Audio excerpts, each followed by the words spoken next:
Zwygart, spelled first name D-O-R-A-N, and last name Z-W-Y-G-A-R-T. Okay. And how long were you a cheesemaker? I was never a cheesemaker. What did you do? I bought cheese, I worked in warehouses, I ran operations, I packaged cheese, ended up a general manager of a wholesale cheese company. How long did you do that for? How long have you been in the dairy industry? How about that? About 55 years. Okay. So how come Greene County is such a cheese mecca? Oh, it's a rather long story, starting with the Swiss people in Glarus, Switzerland, sending people over to the United States to form a colony as they were overcrowded. They settled in Glarus, and those people really weren't farmers, they were artisans of all types, but they had to do something, so they got into wheat business. And after a few years, the wheat prices went bad. They had chinch bugs. The ground was deteriorating. They were getting tremendous erosion. And they became a rather depressed area. And in 1868, a gentleman from a Swiss fellow had been in New York State for about 10 years making Limburger cheese that later turned out to be the Mohawk brand in New York State. He left that, came to Wisconsin for 1 year in Elgin, and then he came up to Greene County. He'd heard of the Swiss up there doing their dairying, and they, in the meantime, they were allowed about 1 or 2 cows per family when they came, but they realized milk was better, so they sent to Ohio, and they came back with about 8 cows per farm, and they started producing milk. Well, the first cheese made was probably in 1867 commercially by a man that started in his house and making Limburger cheese. He made it someplace in a little shed, and then he took it down to the basement for curing, which of course has added aroma to the atmosphere. However, he did sell some, and the next year this gentleman came over, the name was Gerber, from New York State, and he organized about 6 farmers southwestern of Glarus, about 6 miles, and he got them to haul to one particular plant. This was successful. That was a Limburger factory. The next year, in 1868, you go right past it on your way home, just a mile north of Monticello on the left side of the farm there with a big brick house. That was the first Swiss cheese factory in the United States. The next year, he started another factory south of Monticello. That was it. And from there on, it grew. He had the knowledge of where to sell this product, and he had the markets for it. He knew where to get the money as a general rule. And this brought on some more people of this area that became interested, and it grew to the point where at one time on this map we've located over 700 factories. Now I know there were more than that, but it just gives you an example from 1867 until, well, this map was probably completed, or would have been completed in the early 90s when the factories were already depleted. But this was a picture of everything that we know that existed in that time. What are some of the more interesting cheese plants that were operating in Greene County? In Greene County? Yes, more interesting ones.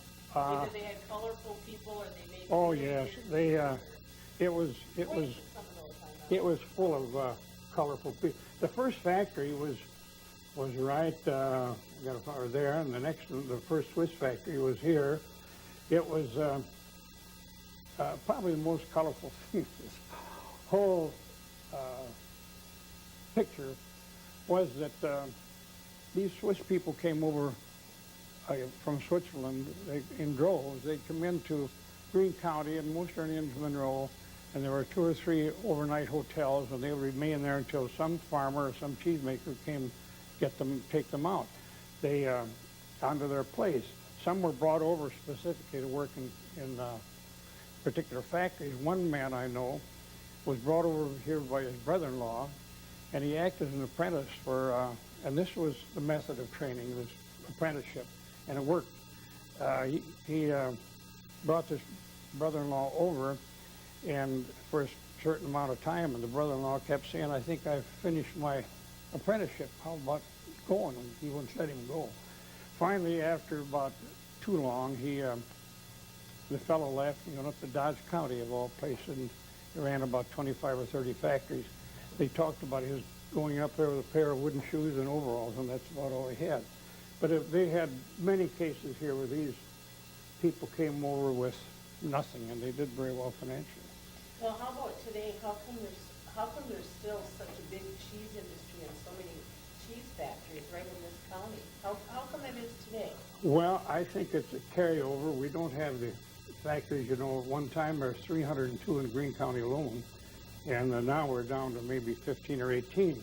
But the size of the factory has changed so much. They've gone from a large factory, and was considered a large factory, and even in the 20s, with maybe 25,000 pounds of milk a day. Now we had a factory in Greene County that could handle 1,400,000.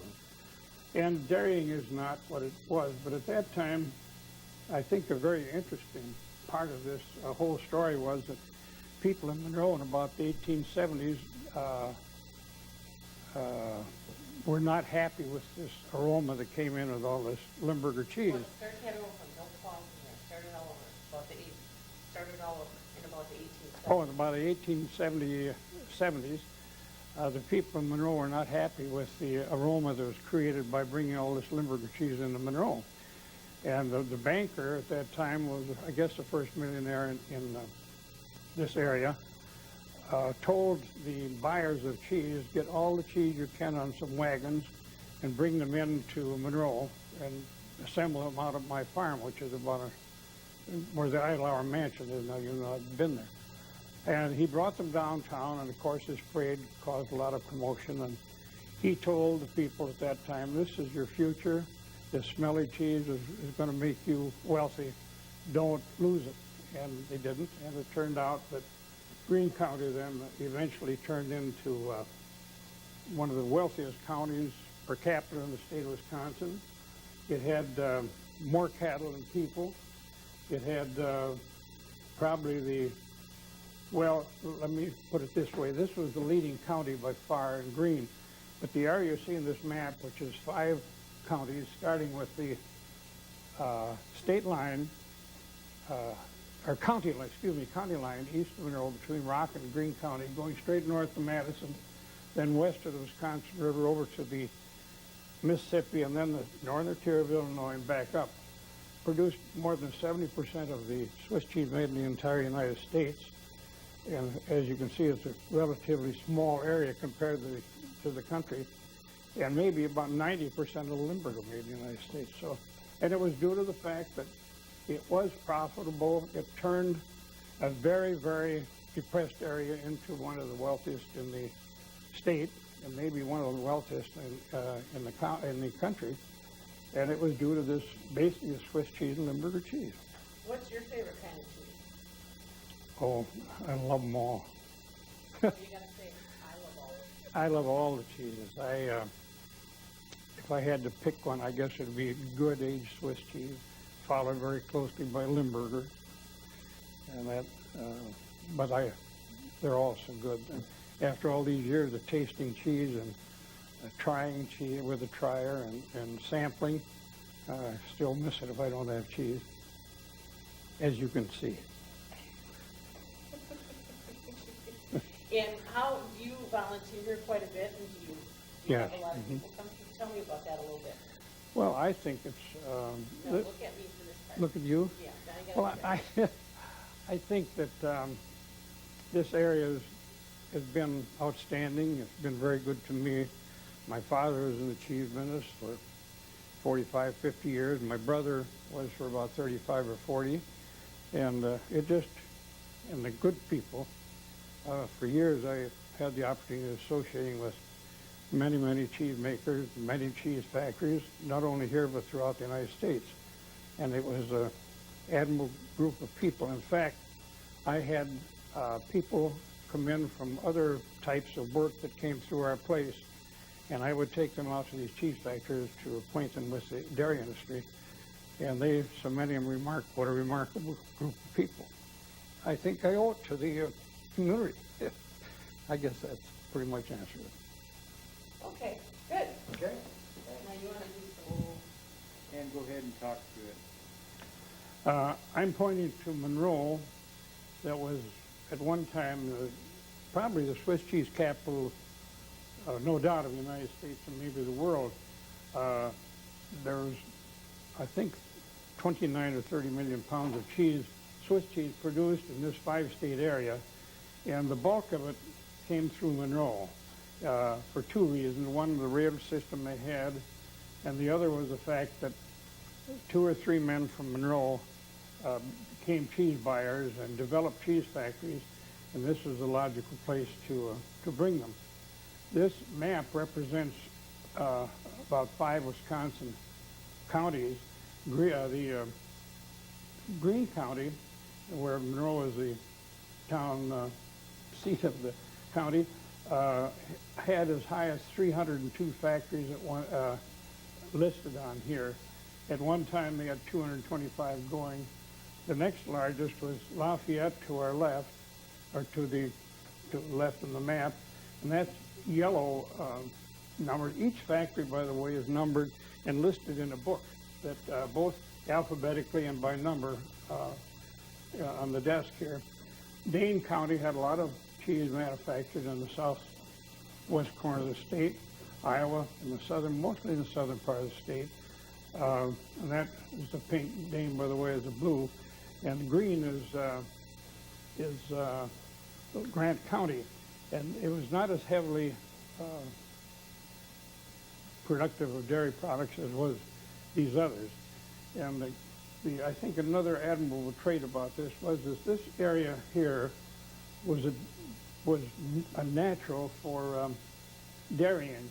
We couldn't produce crops here like they can in the flatland in Illinois or some of these very productive areas. However, there was an area that extended right in this area here that is part of what I have read and been told some of the most productive land in the United States. However, that was not true as a general rule. It was hilly, and even though it was hilly and maybe a little stony, it did produce all this income, which was remarkable. They made a real good thing out of what was not too good, and had it not been for dairying, the chances are this county would still be somewhat depressed because they didn't have the facilities or the proper geography, so to speak, to develop. Northern Illinois was the same.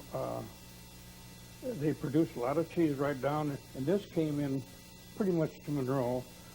One little interesting thing, this is the first cheese factory in the state of Illinois, and they brought a Swiss cheesemaker down there to ask him to make cheese at the factory, and he said, I can't do that. The milk in Illinois won't make good Swiss cheese. But of course, it was good. But this area produced, as I mentioned, 70% of the Swiss cheese made in the United States in an area this very, very small. I think that's it.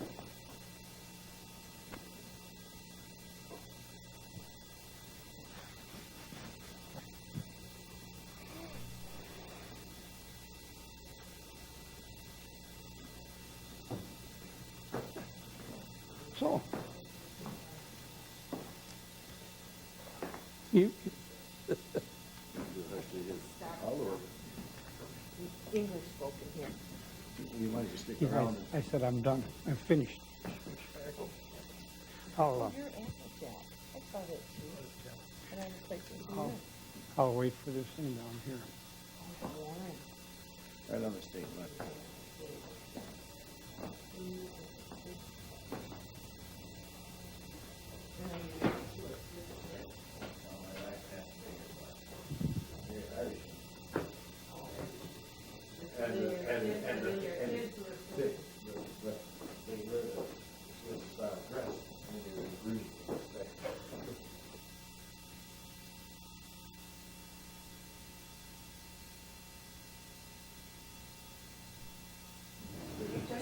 October 27th, 1999, Wisconsin Cheesemakers Historical Museum. Go ahead and tell us your name and how to spell it. Nate Roth, N-A-T-E-R-O-T-H. That's a pretty simple name. Yeah. How long have you been involved in the dairy industry? Well, I come here with some different credentials. My life was spent in construction work, but I grew up on a dairy farm, and it's reflected back to my grandfather who came from the Emmental in Switzerland. Emmen is the little Emma is a stream, and the Tal is a valley. And my grandfather grew up there, and when he was about 17, he moved to France, learned cheese making there, fell in love with a French girl and had a problem. She wouldn't come to America with him. He wanted to come to America. So he said goodbye and he moved to America. And that's how our family arrived here. And then later on he met my grandmother, and they had, I think he made cheese for a while. But when he got married, his father-in-law gave him a horse, a cow, and a plow. And he said, I want you to take up farming. And he got about the roughest farm in Greene County. I guess he could handle it because it was like where he came from. And so this is where my family came, and I grew up on a farm south of Monroe and spent my first 21 years there.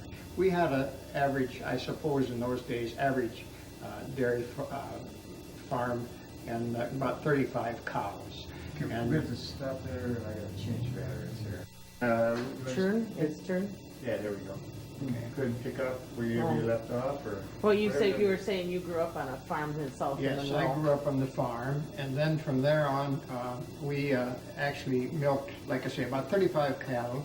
Our milk went to a little cooperative factory called the Evergreen, south of Monroe. And there we had Emmental Swiss cheese, which was, of course, in Swiss, it's Emmental Has, which means the Swiss cheese. Now, if you ask somebody what Swiss cheese was in Switzerland, I don't suppose they'd know, but we do. But anyway, this was all that was made at that factory. Now this has changed completely. In the wintertime, we did what some people would say, we dried up our cattle. Now that's between lactations, and we didn't have much milk at that time, so we used these machines here, the hand separators, and we separated the milk from cream, and we made butter, had cream, and of course we made ice cream. That's where I shone, because I love to lick that beater when we get that out. The cream, some of it my mother took downtown, and we would actually barter for groceries with it too. And also we took our eggs and so on. This is a way of life that has changed. The milk, eventually the mother cows had little calves and they started producing lots of milk. So that ended the separation, and then we got back to the production. And from there we would haul it. My dad had an old Model T truck. I can remember one time he had 1,800 pounds of milk on that little truck, and he had to put one can on the front bumper to keep things kind of balanced. It was a kind of a funny looking thing. But we hauled for many years there, and then the milk would be brought in to this, you see this tank. This sets upon a scale, and it is weighed. The cheesemaker takes a sample and puts it in the bottle there, and then they test that. Professor Babcock of Madison was the pioneer in getting a good way of testing milk, and our milk was bought on a 3.5 butterfat content. And so then the milk was poured in here, and then there was a tally board over here, and each cheesemaker gave credit to each man, each patron of the factory, and then in the end he would be paid through the bank. And so this is how the milk was handled. When I was a boy, we had these about 230, 40 pounds, would be 30 gallons of milk. If you had water, it'd be 8 pounds per gallon. And they were heavy, but first cheesemakers had to make cheese twice a day. Then along came the milk cooler. And this was really something, because the cheesemaker didn't have to make cheese twice a day. The farmer could cool his milk, put it in a cooling tank with water up around this, partway up this thing. Next morning, the fresh milk, and then the evenings before, was taken to the factory. In a sled, be a sled in the wintertime, a truck, as I explained, or once in a while they had what they call a Democrat wagon. That was a little flat wagon without a top on it. And the reason it got that name is a political joke. In those days, Democrat was supposed to be poor. They couldn't have a good wagon, so they had one of these. And of course, the Republicans were supposed to drive a Phaeton or something real fancy. And this is a little the political humor of my time. But the milk was brought here, and it was weighed, it was tested, and then it was taken from this, what's called a canal. A gate valve was opened here, and the milk was run into the kettle, and there the cheesemaker took over. Oh, no, now, well, hold on, get Okay. back over there. Yeah. Now, how come, if we're in construction all those years, how come you're now a volunteer here at the Cheese Museum? Should I really tell her? Don't let him get away, because he's the one that engineered the redoing of this whole thing. Okay. I walked into something about, 6, 7 years You ago. gotta look at me. Okay, about 6, 7 years ago, some ladies, one of them being seated over here, got us into some deep trouble. They had visionary minds, and they decided we're going to save this depot. So the depot was moved from the Milwaukee tracks about a half mile east of here and brought here, a foundation put under it, and then the work began. And that actually what we did, we got many people together. We had wonderful volunteers, and we remodeled the whole thing and cleaned it up, and it needed a little work, quite a little work. And that's how it happened. The reason they got me in is because I suppose was because I understood who I could tap on the shoulder in the town for certain specific jobs, and that's what we did, and it came out, I think, quite well for what we started with. Well, you were cheap labor. Oh yes, absolutely. When you're retired, I always say if you're retired, you'll always have a job. Oh my gosh, I thought it was off. Oh, God.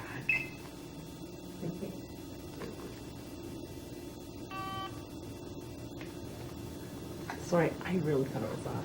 Tell me that again, I'm sorry. Oh. Well, I said if you're retired, you know, you'll always have a job if you work for nothing.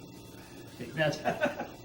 But no, I've worked on several projects around town, and it's good because it gives you something to get up for in the morning. And each one of us, I made a good living in the building business, and I think each one of us should return something to our community. But it's a big leap from building buildings to then suddenly being a part of telling the kind of the dairy and cheese making history of the county. Well, not really, because you see, our firm built like the Chalet factory where you were up there. No, actually we never got away from it, because you see, all these years, my firm, we were building cheese factories, we were remodeling factories, and we were doing farm buildings and doing all the things that are associated with the business, and you have to keep up on that. You have to know what you're doing. This is an impact statement. Mm-hmm. Tell me a little bit more about that. I mean, how big was your firm and all that, and how much? Well, my firm was Bernie Miller Company. I came in there in 1945, and I worked for 13 years as a carpenter, and then I became, head, I guess you'd say, construction foreman, and then I became superintendent, which all means is that the more talent you have, the more harder you can work. And so then I was there, like I say, for about 45 years. And I think the most employees we had would have been in the early 60s. We had around 70 employees. And I personally was trying to run about 40 of them. And I look back and wonder how I made it.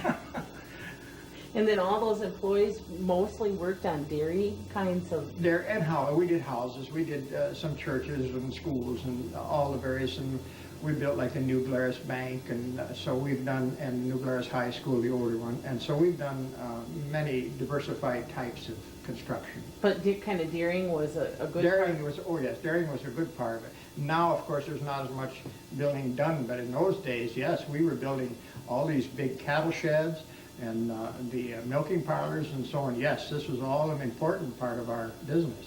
And you kept all those people employed and. Yes, yes. Well, how about things like now Spring Grove going up? You must go up there with kind of your construction experience and you go up and see Spring Grove dairy and think, wow. Well, I'm overwhelmed, you know. Now, say it in a complete, overwhelmed by what? So say it By the no, size. start all over. You're overwhelmed. I'm overwhelmed by the size of these operations now. You know, in those years ago, if you had 100 cattle, that was a pretty good batch of animals. And now when you start talking up towards 2,000, well, that's another ballgame. That is. It's really something different. The whole thing has changed. We used to, again, it's about like happened to the cheese industry. We have these large factories. Now we're having the large farms. We used to have a mom and pop organization doing a little cheese factory and a little home and farm, and now the same thing is happening in the actual milk producing business. And it kind of changes things too, doesn't it, in a way? Yes, we have a decline in the amounts of farms, and I suppose some of these farmers are just going to have to raise feed for these bigger organizations and so on, because it's all got to come out someplace. These animals are going to be hungry. They're going to have to be fed. And I suppose that's good then, because then people can at least still farm or Yeah. be part of the community or whatever. Yeah. Everything seems to be in bigness now. I don't know whether it's always better, but that's the way it is.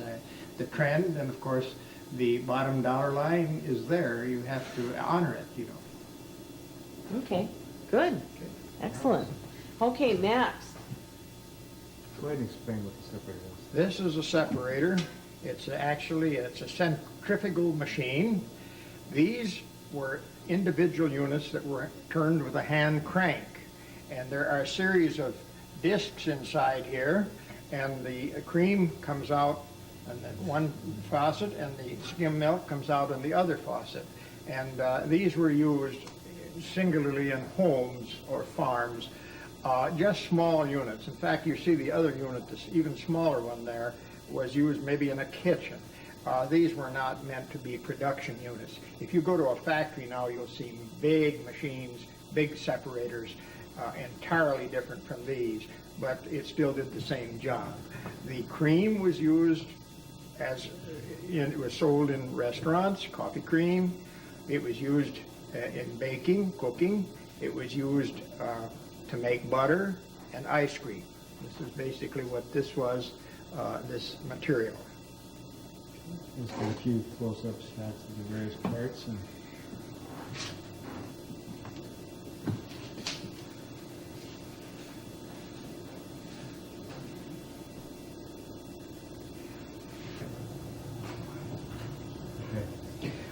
This is a more modern milking machine. Now the milking machines are with a pipeline in effect in the barn. The milk is hooked on to the milk, or these are hooked onto the cow, and instead of going into a pail like this, it goes up the line and into a tank. This was a step backwards from our present day. These were strapped under a cow's belly with a big strap and hung on there, but they always had to be emptied. So that was a lot more work, and if you had a large dairy farm, it was really a lot of work. This is an older one that was used some, but not a lot. The Surge was one of the leading ones through the years. And then here we have one. It's the oldest machine that I've ever heard of, and it's called a Hinman. And you can see it was made for smaller cows, and this was given to us by a lady in northern Illinois. These are all machines that De La Valle was another one that was very popular, and this may be, I'm not sure, this might just be one here that was used for milking cows. The same principle. These inflations were put 4 of them on each cow, and some of these had, like this was for one cow. I had, when I was a boy, we had a machine called an Empire, and we could milk 2 cows at once. And it had a big, about a 70-pound pail. I know when you muckled them around, you knew you were doing work. And so this is the type of, you might say it was basic. At our time, we thought we really had something when we had a machine like this. And of course, now when you see the milk going directly from the cow into a big cooling tank, there it's pumped into a semi. We were in the dark ages, but each step was an improvement. Let's get a couple of shots here.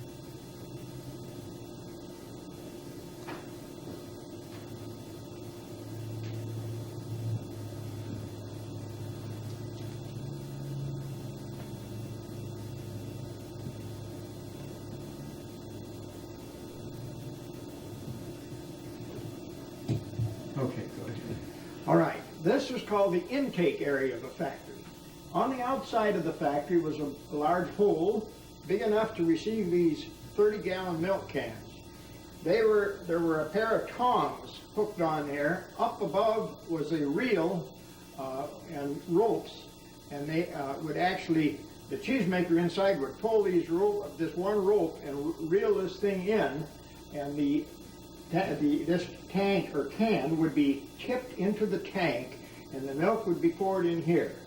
And then the samples were taken from each man's milk, and they were poured into this bottle, and this is in turn was used to do the Babcock test, and that again is where the 3.5 average butterfat content was used. And then the milk was weighed, it was tallied on this sheet, and each farmer got credit for the amount of poundage he brought in, and usually at the end of a month or two he was paid out of the local bank, is anyhow the way it worked with us. And then the gate valve was opened up and the milk was run into the kettle. That's good.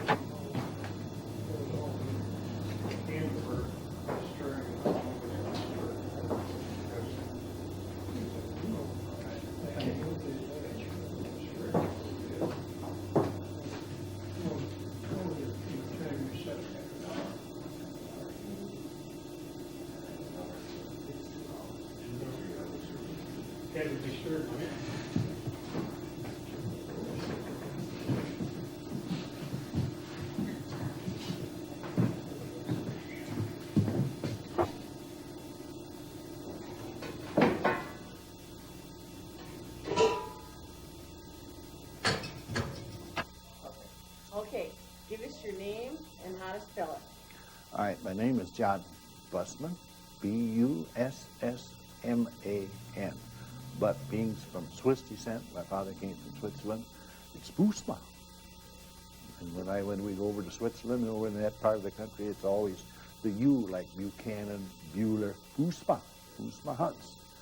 And of course, I was raised on a cheese factory, born Hold on, how do you spell John? John, J-O-H-N. Okay, okay. Bussmann, B-U-S-S-M-A-N. There was another N on there, but like many of them, they dropped an N or a hyphen or so on and so forth. And I was born here in Monroe, raised on a cheese factory between Monroe and Gratiot, town line cheese factories, right in between two townships. And of course, like I said, was raised on a factory and know it all, supposedly. So you've But- been involved in the dairy industry for how many years? How old are you? We won't go into that because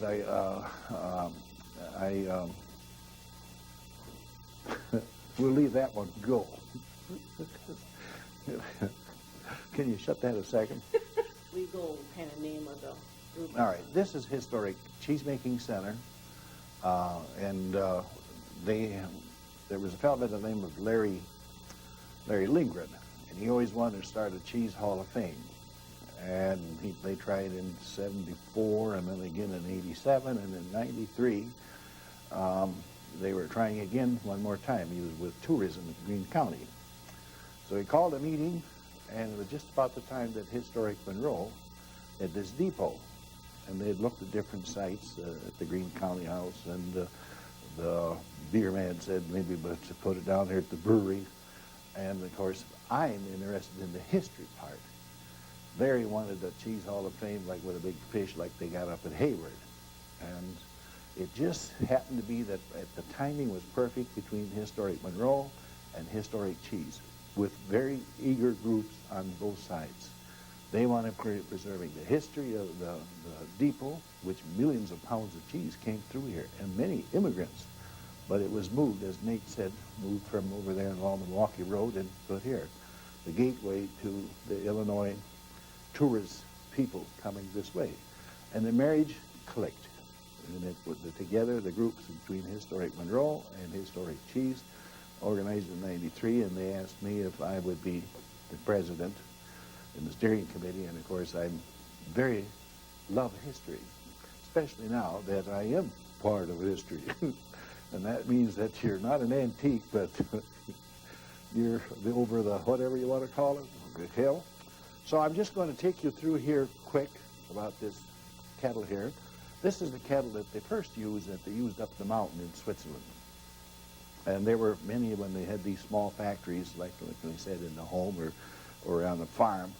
They built a fire under this, and this holds somewhere between 1,000 pounds of milk. And of course, they built a fire underneath the hearth. And the Swiss immigrants came along and brought their knowledge, their technical aspects of cheese making to where you can put the holes in the cheese. Swiss cheese, they called it here.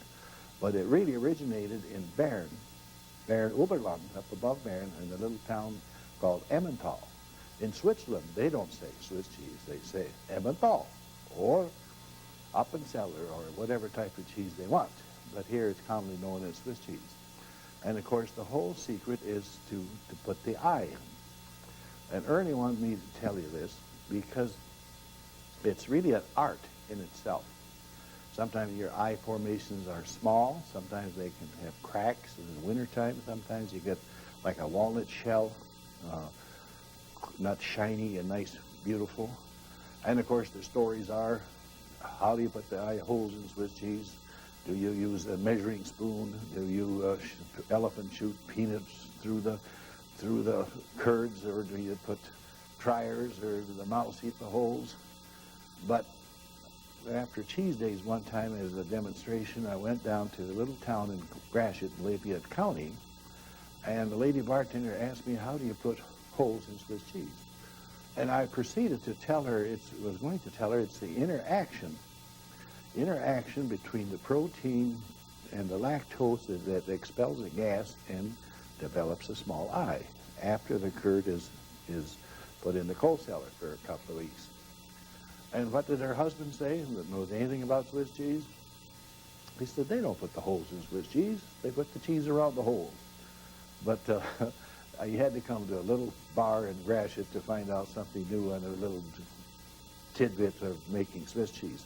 All right, now Nate wrote here, that built this factory here, was our farmer here, and he brought this milk in here. We got about 1,000 pounds and a couple other farmers, and because we don't have too many large farmers. And what we're going to do is build a fire, and we build a fire, heat it up to approximately, I'm going to use Fahrenheit. When I first made cheese with my papa, we always used the old Romer, not centigrade, but Romer thermometer that they got from Switzerland. Is what he grew up with, and that's what he used. And there's one around here someplace. But going back to Fahrenheit, so we'll turn around and we add cultured, which is like our yeast, or it is going to make this active in the milk, in the ingredient active, and then we add a rennet. A rennet is an enzyme that is in the stomach of most mammals.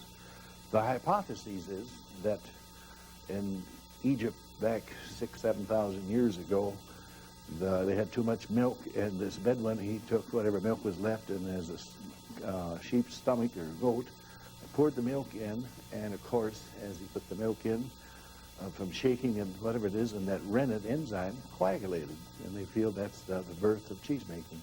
And then in 1500 BC, then they already have utensils that they felt with perforated, and they feel that they were used already for making cheese. And of course, then on its history to the Romans, to England, to America. And over here became these Swiss. Hard work, daring, and they brought their knowledge over here. Started with this type of kettle, and we added the culture, or as I like to say, like making bread, our yeast, to make it ferment. Only it's working here. This maybe is not a good description, but it's like making wine or whatever it is. And we got that active going in here, and then we add rennet to coagulate it and thicken the milk like like a custard. And then we take this little harp here, and they call that a cutting harp. After a half an hour to 40 minutes, depends on the consistency of the curd, which is a solid mass, and they cut it with this cutting harp, as we call it. And then after we get it cut,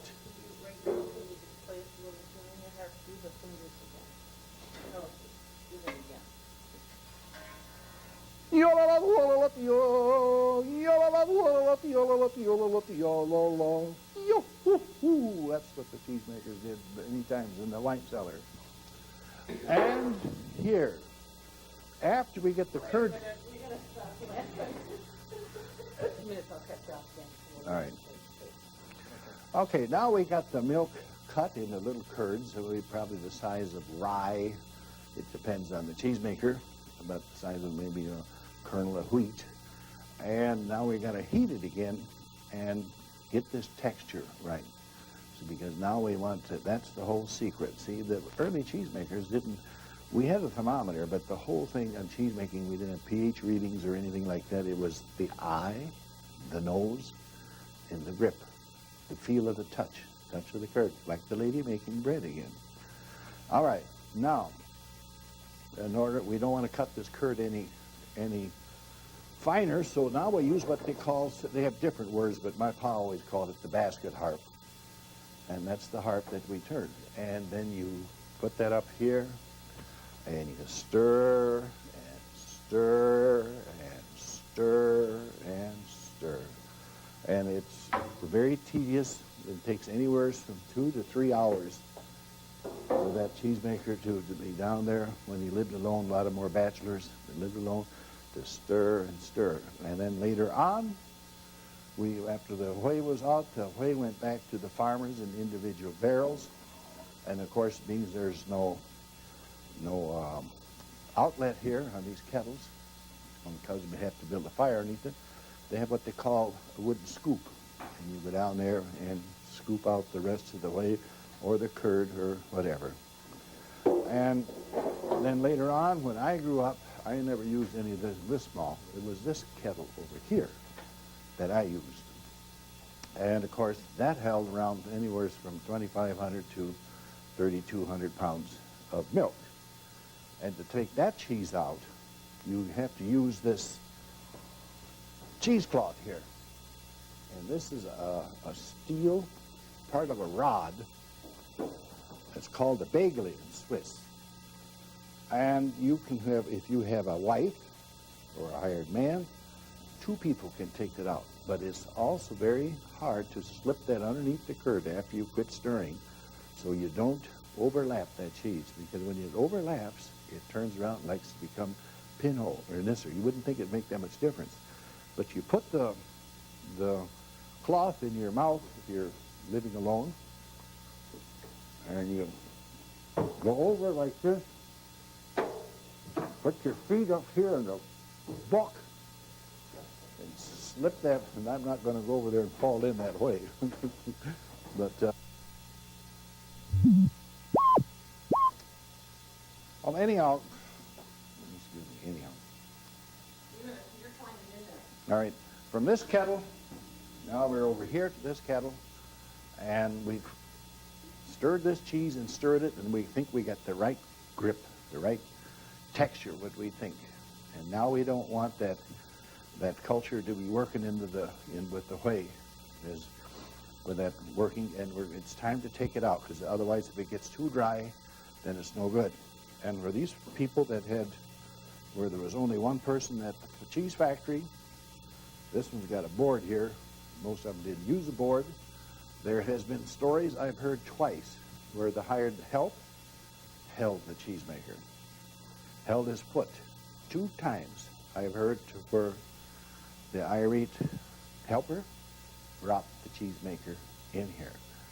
We've heated this curd up to 120 degrees. It varies. Romare 42 on our old thermometer, but anywhere from 120 to 129, 30 depends on the type of the cheesemaking that this cheesemaker, he has his own special little formula that whatever works for him, works. And now I'm just going to try to demonstrate here with this Bagley how they take out this cheese. And what we got to try to do is slip this cloth, which comes in different sizes and usually imported from Switzerland, with this Bagley, this steel rod, and slip it underneath the curd.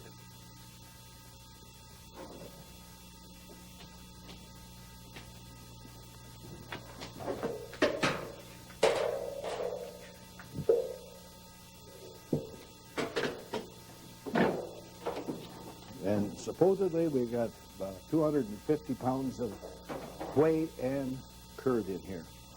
And we pull it up on a pulley and a rope. And I'm going to let this drop right in here now. And we bring it over here to the press. And now we got to put, I call them diapers. It's our little baby now. We got to take care of it. And we take this here,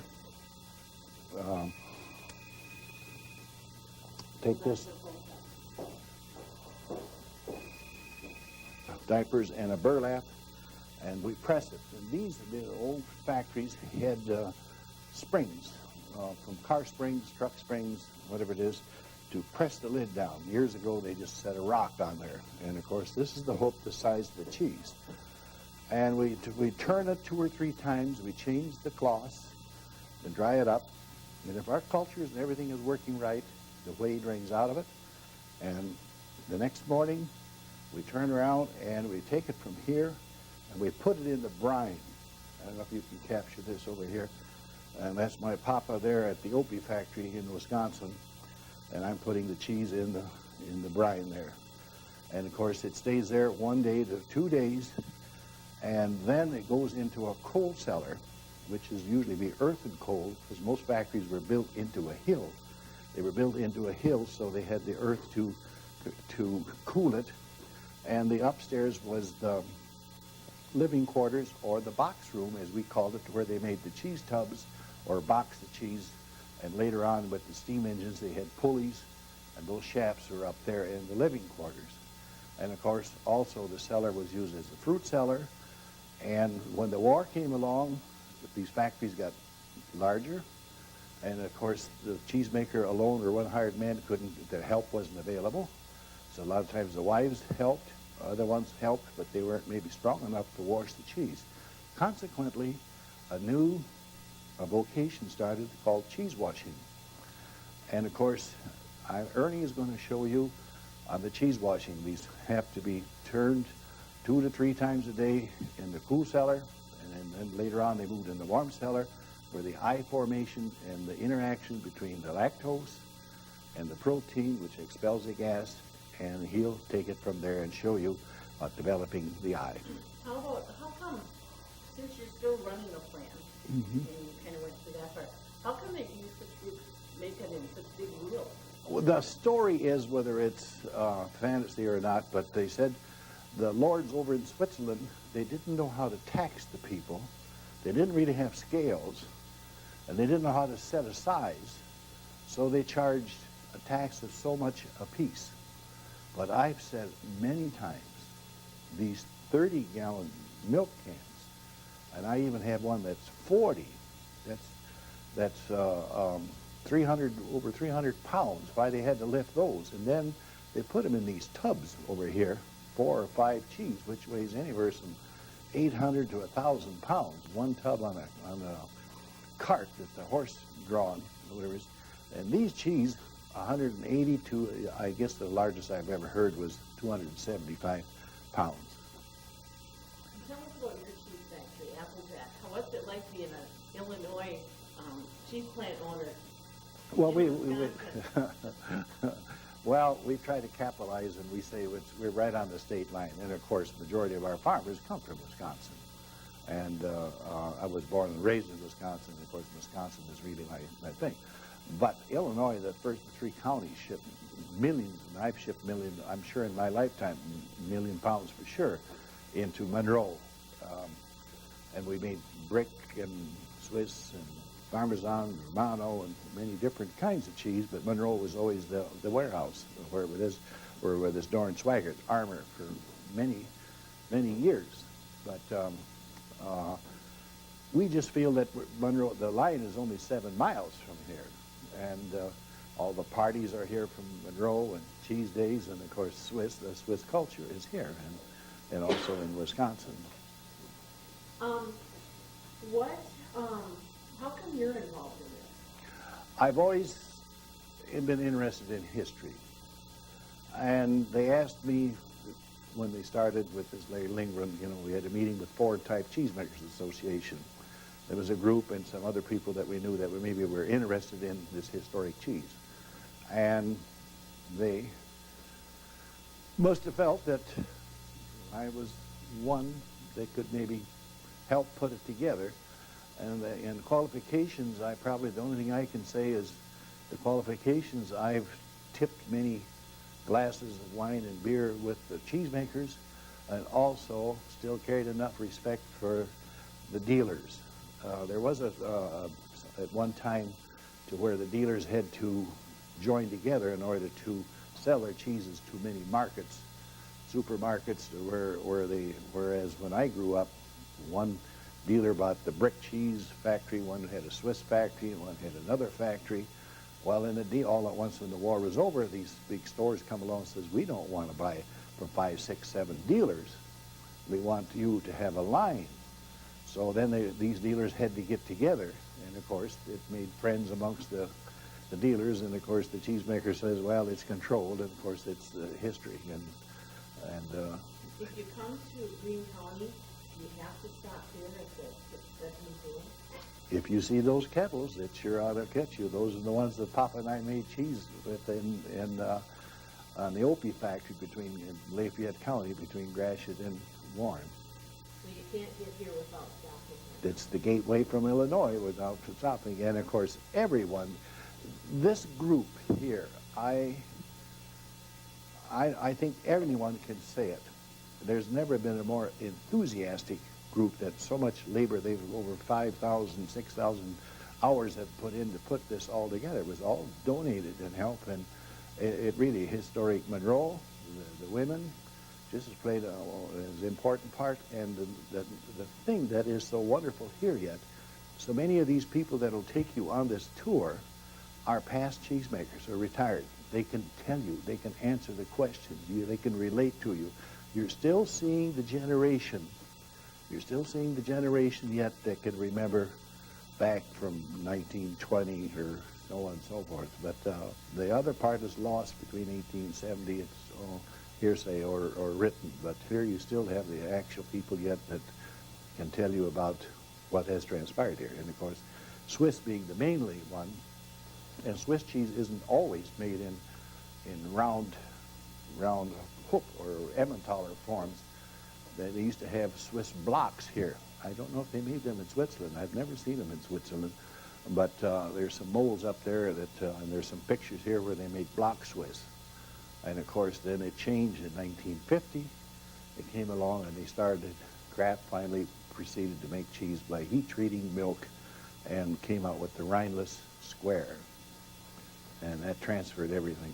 So we didn't have to wash the cheese, and it was no rind to with it. But now I understand there's only one, and that's Randy Cranville at the Town Hall factory, Premac has, that still makes the cheese in the kettle. In your opinion, how come that Greene County is this big cheese? You got to give a lot of credit to the young cheesemakers. It gets in your blood. And I'm sure it's in other people that live on the fishermen and the coast, but so many of them, the tradition is still there, the pride, as we say in Swiss, the stolz, that's the pride in that. And I know some farmers that say, look, we want our factory to keep going. If things aren't a little distressed or whatever it is, we're going to stay right here and keep this is our factory, because these are cooperatives yet, small cooperatives. Whereas in other areas, all these small cooperatives closed and now they formed a large one. But you don't have the individual, but this Greene County is unique. And we have Irish cheesemakers, Norwegian cheesemakers, we have the other ethnic groups also.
Okay, tell me your name and how to spell it. My name is Ernie Almond, Ernieaamnon.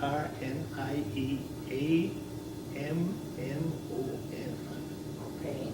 And how many years have you been in the dairy industry? Well, I quit milking in '66, which didn't bother me. Kind of grew into it.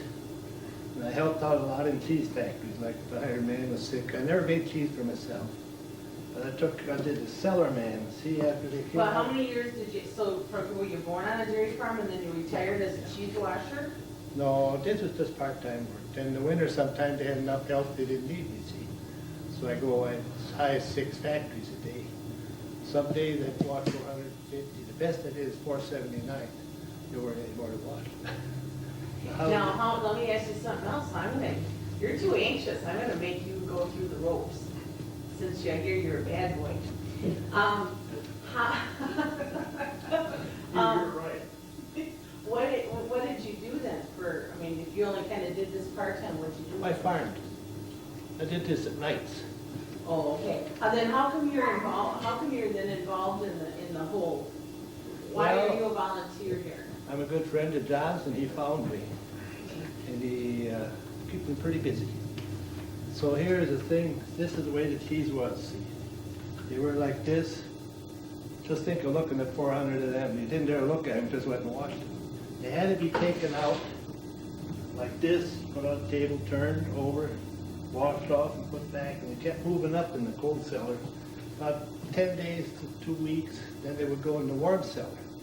Put them in the bottom, the same procedure. They had to be washed twice a week. Then when they got up, not quite that long. You could tell if the eye formation was there, see.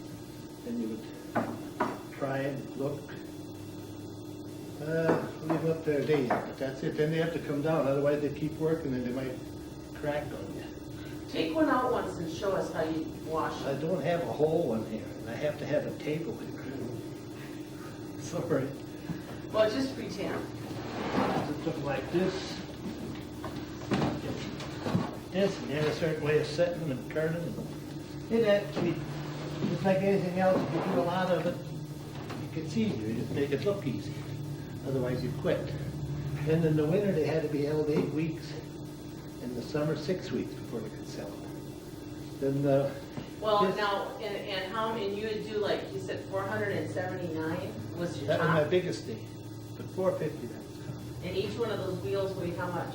Well, with the lid, they weighed around 200 pounds, see, but they had to be lifted twice. All right, put them up. But it got easier. Actually, the cellar looked like this. See, this here is what they shipped them to town with. Skids, it's called. Then along came the cheese grater. Well, this is the cheesemaking, that's the buyer. And they aren't getting along the way it looks, right? But then they had an A, that was the best one, and the buyer would put a thing in like this. Next one wasn't quite as good, be a B, you get 2 marks. Then a C would be this way, 3 marks. And a grinder, the fourth one that tasted best, get 4 marks. They all had a different price scale, so sometimes they didn't like each other, but this one looks good for a picture, doesn't it? And then afterwards, when they went to the storage, they were put in a tub.